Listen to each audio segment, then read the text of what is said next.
Apple just announced something called the Language Model Protocol. And if that sentence didn't make any sense to you, we're here to fix that. To help you understand the Language Model Protocol, we first need to set the stage. Now, many iOS apps these days have features that are powered by AI.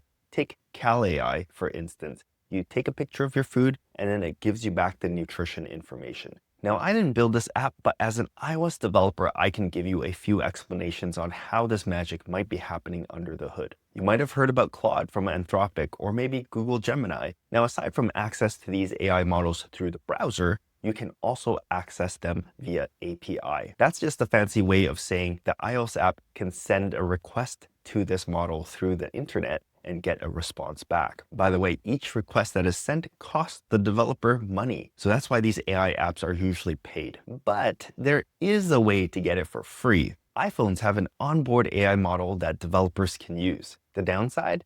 It is limited in power. Brain power, that is. So often, iOS developers will use this local AI model for smaller requests.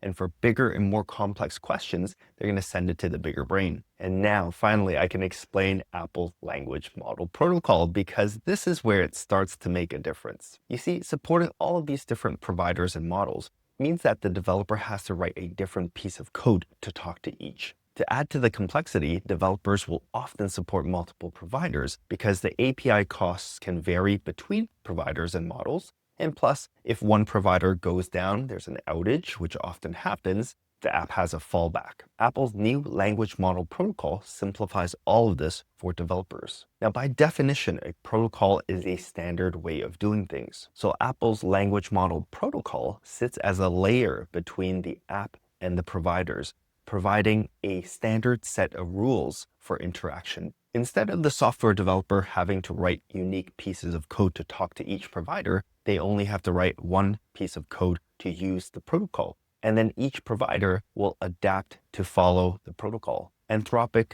Google, and Apple's own private cloud compute models have already adopted this protocol, meaning that as an iOS developer, you don't need to change any code if you want to swap between these different providers and models. And this also includes the local AI model on the actual iPhones that I mentioned earlier. Let me show you a concrete code example, and trust me, even if you don't know how to read code, you can still appreciate how simple of a swap this is. Take a look at this code snippet. First, we specify what model we want to use, and then we send the request. This is the question right here, and then we output the response. So right now it is pointing to Claude. I've specified us to use the Sonnet model. Remember, this sends the request over to the Anthropic API. That's going to cost money. If I wanted to switch to provider, I could specify a Gemini model here, and then I could just change this one word to point to Gemini. If I wanted to change to a different Anthropic model, I could switch that here to one of the different ones. And if I wanted to use the local onboard API, I could do so really easily, just like that. So you can see how simple it is to switch between different providers and models, and this is possible because of the language model protocol. So today you learned that Apple's language model protocol is an interface layer that sits between the app and the AI providers. And this is important because it allows iOS developers to easily swap between different providers without changing much code at all. Now, it's important to note that this is an open protocol, which means that any third-party provider can decide to be compatible with it, which gives iOS developers even more choice. If you found this video helpful, please hit the like button below to support me. And also, do you want to learn what Model Context Protocol is? It's very powerful and allows your AI to work with third-party tools.